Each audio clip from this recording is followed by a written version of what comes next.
Welcome back to Foxborough Rush. Could the Patriots be a sleeper team to sneak into the playoffs? You see that tweet from Sleeper NFL. I mean, showing the key guys and all of that, the key players. There's Will Campbell, Christian Gonzalez. Obviously, we just talked about Drake Maye.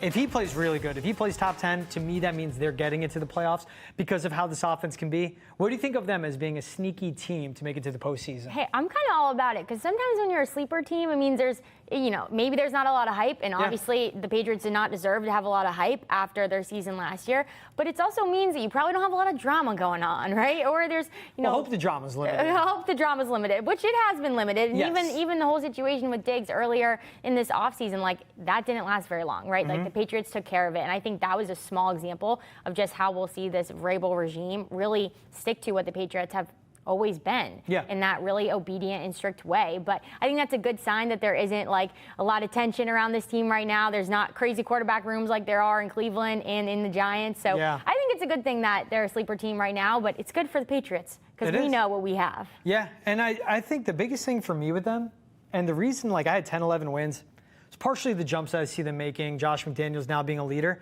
but it's how their schedule falls. And it seems like such a simple way. And, it's an NFL schedule. It's going to be hard. It's really hard to win games in the NFL. But when they open against the Raiders at home, get the Dolphins early. Don't go to South Beach later in the season when the bodies aren't as acclimated to the heat. Steelers with Aaron Rodgers. All right, he'll be healthy, but how good is that team? Panthers. Obviously, they have their division. But it's also the stretch of Saints, Titans, Browns. That could be 3 straight rookie quarterbacks they're facing. It could be Joe Flacco at the end of that. Falcons, Buccaneers, Jets. Bengals is tough, but they'll be coming off a long week of prep because they have the Jets on Thursday night, then add Joe Burrow and the Bengals for Sunday, so extra prep leading up. Giants, get the Bills out of the bye. At Baltimore, hard. So they're playing Burrow, Josh Allen twice, and Lamar Jackson. I'm not saying it's easy, but okay, let's say those are 4 losses. It's the Jets twice, with who knows what they have happening there. It's Justin Fields. It's an easy stretch of a lot of rookie quarterbacks they're facing. There's a lot of okay quarterbacks on their schedule. There's 3 elite guys they'll face. The rest are okay. With what I expect for this defense to do well, the upgrade in the offense, how it breaks down to where their bye week is, where they get the primetime games, who they have coming off extra prep, I really like this Patriots team. It's still crazy to say, but I think the floor is 9 wins. And 9 wins should be a wild card berth, depending on what happens elsewhere around the league. Yeah, I like that. I mean, I like to hear 9 wins, but I think you're right in that stretch, just looking at week 11 to week 13. You have the Jets at home on Thursday night. If you can win those next 3 games, going Thursday night, you have extra days to recover. Then you have Cincinnati, and then you have a Monday Night Football game, right? So, there's in that 3-game stretch, you got to win those because, like you said, there are 4 games in this schedule that you're probably not going to win when we're talking about Lamar Jackson. Yeah. And that's a stretch of, it's also the longer rest between the Bengals and the Giants. Again, it's Justin Fields. Then it's Joe Burrow and that suspect defense. And then that Monday night game against the Giants, at home, by the way. Who is going to be under center for the Giants? Jameis Winston, Russell Wilson. Could be Jackson Dart at that point. I don't think he's playing then. Could be Tommy DeVito. I would be astonished if it is, but it could be Tommy Cutlets. We'll see. If you guys missed it, Annabella's doing that. Give a little one of these. Could be DeVito, the pride of Fairfield or Fair Lawn, New Jersey. One of those towns. Maybe it's Little Falls where he's from. It's all my neighborhoods where I don't know. I just know his signature move. I love it. No, I love the Selly. I love what he does.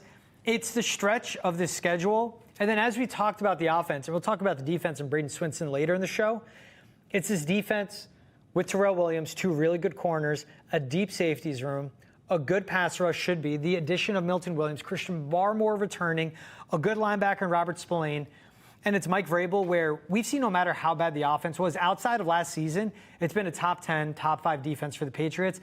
I think they get back to that way, and that's the simple way to put it and start with it. Defense plays well, and this offense should be able to support them being in rock fights and close games, 1-possession games. That's why you bring in a Mike Vrabel, because you win those games. Yeah, and I think we talked about this last week. In the beginning of the season, who are we expecting to step up? It's going to be the defense, right? Yeah. And then you're hoping that towards the second half of that season, when you get into week 11, week 13, week 12, week 13, when you really need to win those games, those 3 straight winnable games, that's when your offense needs to step up, and you're hoping that the chemistry clicks. Yeah, and I think that's when it will be. Again, if this offensive line, say they go with the guys that they have breaking with the first line offense at camp, if that carries over into the regular season, and you just need good. The offensive line was so bad last season, and it was part of injuries. It was part of guys leaving the team, like a Chuks Okorafor after week 2, just literally just leaving the team, not showing up after they paid him to be a swing tackle and be a left tackle in the NFL. If the offensive line can be good, if Ramondre Stevenson can be good, that opens up the offense for Travion Henderson, who's a home run hitting back. If Kyle Williams can make an impact as a rookie, they don't need an alpha receiver. They don't need that bell cow back. It's just like parts of the whole creating the sum. And if all of that falls together with the offensive line, with the skill guys on the offense, and Drake Maye and Josh McDaniels putting out a good offense, with what this defense is capable of, that to me, with the schedule, again, an easy schedule is what they have. That all leads into them having success. Yeah, well, and all 5 guys on the O-line have to do their job, right? There can't be 4. Like, there can't be a weak link. And so I think that's a huge question, too, for this offensive line is, like, can they all play as a unit? Can they all get on the same page? Because if you don't have that, then, like, what's the point, right? Because defenses are going to target you in those weak areas. Yeah, and I think when you look at the wild card teams possibly across the AFC, Bengals, Chargers, Steelers, Broncos, could be the Ravens, depending how that division falls together. Same thing of, I don't think it would be, but could be the Chiefs. You never know. Like, the Chargers, again, continue to build under Jim Harbaugh. They could be good and make a challenge for the AFC. And the Broncos with that defense got better, and Sean Payton year 2 with the Bo Nix. So there could be a lot of steps taken forward with all of those teams, with all those divisions. That is who the Patriots will be challenging for the wild card spots. And again, that's what gets into how difficult it can be. And if the Dolphins are healthy, I just don't see it. I think Tyreek Hill is a year older, just isn't in his prime anymore. Tua Tagovailoa, we haven't seen it. The Bills will be the Bills, but it's how logjam the AFC can be. It's also the Patriots taking care of their business, but can they outlast the Bengals? Can they outlast the Chargers, have a better record than them? Can they do better than the Broncos? Those are all really good teams. The AFC is just stacked, and that's one of the hardest things for the Patriots to overcome, the competition throughout the entire conference. No, it's hard. And I'm looking at these teams, and we're talking about the Bengals, Steelers, Broncos. Like, those are Pro Bowl quarterbacks with really good wide receivers and some serious talent. So, yes, the Patriots are coming in as underdogs for even just a playoff bid, right? Just to get that wild card. But I definitely am going to lean on the duo of Mike Vrabel and Josh McDaniels in their just football IQ and their game time situations. Like, you'd hope that they're able to win those close football games. And I think that's going to be the key. Can the Patriots win those one-score games? And, you know, you just drafted a kicker who's probably going to start, and that's a very rare thing. So you're hoping that comes in clutch in certain situations. Yeah, and even thinking of like the AFC South, like it's the Texans. The Jaguars could be the biggest wildcard team literally of them all. Hey, you never know. They got a lot of new hot things there. They have Travis Hunter, who should be fantastic on that defense. The offensive line they invested in, I want to see it get better. I think Trevor Lawrence is still really good. It's just he's always been injured. He's been dealt an awful hand when it comes to the coaching that's been the leadership, especially with Urban Meyer to start his career. But it's what him and Brian Thomas Jr. are able to establish, what Travis Hunter can add in the red zone. And that defense has to be a lot better. They were atrocious. But you bring in a Liam Cohn, who had Baker Mayfield put together another Pro Bowl season. The structure with the Jaguars is good. So when you have the Bills, Dolphins, Patriots, the Ravens, the Steelers, the Bengals, the Texans, the Jaguars, the Chiefs, the Chargers, and the Broncos, a lot of teams. It's a lot going on. But I think that's the fun thing about the NFL. Like, it might not be the Chiefs, right? Like, the Chiefs might not be the reigning, leaders. The 1 seed again. They might sneak into a wild card. Like, look at what the Commanders did last year. Like, that came out of nowhere. And so I think that's what's fun and that's what's exciting. And, even with the Raiders now, like, now you have Pete Carroll, now you have Metcalf, now you have Genty. Like, there's a lot of different, new moves that are going on around the NFL. And you never know. We're all here talking about the Chiefs always. Like, oh, yeah, Chiefs and Bills. But, like, what will that look like? You never know. So I think it's exciting. It's also when you look at timelines for NFL teams now, it's changed in a way. With a rookie quarterback or a second-year quarterback, there wouldn't be those expectations. But it was, like you said, Jaden Daniels and the Commanders this past season. Yeah, he set the bar high for rookies. Well, and CJ Stroud did that the year before. And that's what you see these teams, and then you see them double and triple down on their rookie or second-year quarterback who's on a cheap contract for a QB, and they build around them. The Commanders did that with what they added to the offense, how they drafted. We saw the Texans do that, and they're trying to do it again with going with offensive linemen, 2 receivers, all within the same few picks. That, it sets a bar high, but it's realistic now. And this is realistic when you have Mike Vrabel, when you have Josh McDaniels, and someone with the skill set and potential of a Drake Maye, and a schedule that lays out that they could get 9 or 10 wins. But it's a matter of what happens with those other teams. It's going to be hard. We talked a lot about Drake Maye.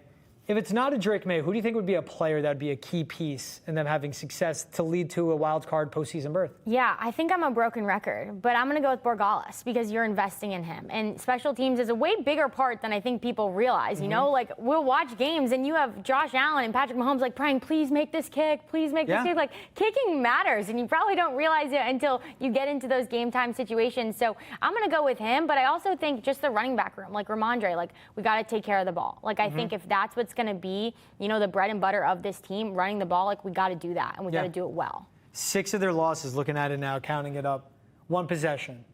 And we see a couple 3-point losses. Remember their home overtime loss against the Seahawks in week 2 last season. We remember them losing 24-21 at Buffalo on the road too. And this is what it comes down to. Like, and the kicker plays such an important role, of course. And what you bring in a Mike Vrabel for is those 1 possession games. Like, all the players that have played for him under the past are like, hey, those 1 possession games, you're going to win them. Like, that's what Mike Vrabel does. He has you prepared for everything. So get ready. Like, instead of being close and just coming up short, no, you win those. And he makes the difference in the 3rd and 4th quarter. That's what Vrabel brings in. So I like pointing to the rookie and Andy Borregales out of Miami. I just go with another rookie. I'll go Will Campbell. And if he pans out at left tackle, that means they struck gold, taking him 4th overall. But if he works out at left tackle, that means they could keep him there, and everything else is going right with the 5 guys up front. That's where I'm going position group. Maybe I'm cheating a little. But if Will Campbell's playing well, if he's working out at left tackle, protecting Drake Maye's blind side, the rest of the offense follows, and the rest of the offense has success then. No, I think I mean, there was a movie called The Blind Side, like, right? Like, it is an important spot, and especially, too, like, it's going to be a huge success and a huge, you know, like, feat for the Patriots if he does turn out to be an All-Pro. Yeah, and man, if he turns out to be All-Pro at the left tackle spot, again, like, he would be in, like, 5th percentile of all-time draft picks. To turn out with how undersized his wingspan is, everyone's saying that he's a guard, profiling him at the next level. So if he just can be average, like, that would be gold, too. If he can be top 15, because the offensive line, again, doesn't need to be all-world, just needs to be good, because we saw a bad one last season. And like you said earlier in the show, it's about Will Campbell playing well, but it's the 5 guys up front, seeing as one, thinking as one, protecting as one. You need 5 guys to be intertwined and play as one unit. The offensive line is so important. Yeah, and I'm excited. And, like, that's kind of the vibe that we've gotten from Will Campbell, too, is, like, this leadership and also, like, the humility, too, to be like, okay, we're all coming in from different backgrounds. Like, it doesn't really matter. We just all got to be on the same page. I'm interested what the leadership will look like for this team. It's going to be Drake Maye. I expect it to be a Will Campbell. It's the type of guy he is. Like, reports coming out of the NFL Combine, when it came to you have the best of the college prospects getting ready, their auditions to the NFL, he was not just like the first guy in line every rep of every, you know, drill, but the rest of the tackle prospects, the offensive lineman prospects, were following him. Like, he was setting the tone for them, and they were following him in a way. You have the best of the best in college football, and Will Campbell was leading them. I expect him to be a leader on that offensive side and for this team as a whole. But that's why they took him 4th overall. Beyond what he could be at a left tackle, what they see him as, it's also the culture. It's a foundational year for Mike Vrabel. He sets a tone in ways like that. That is another way it'll pay dividends where he was drafted. Yeah. It's also, like, not easier is the wrong word, but there's a faster way to kind of fill that leadership spot when you are kind of rebuilding that position group, right? And so I think for Will Campbell, that might give him the, you know, kind of that green light to be like, okay, I am going to be a vocal leader. I am going to step up in this way. I am going to make myself the guy of this offense, and to really, you know, take that on, because it's not like you're coming into a group that's been together for 10 years, right? It's a very different situation. So I think that's a huge plus on his side. Yeah, and if it works out, like, exactly, there's most of the captains are off the team, you know, whether they were cut, released, traded, or they were coming back from injury, like a Jabril Peppers didn't finish last season as a captain, obviously was suspended. But yeah, there's that void, but when they have the guys and the ones that they drafted, that can step up and take that role. And again, it could be all new faces wearing the C for the Patriots, including a Milton Williams, their big free agency signing. If he could be the captain for the defense, if Christian Gonzalez can step up and be the captain for the defense too, again, new faces wearing that C, and a guy like Will Campbell could be a part of that.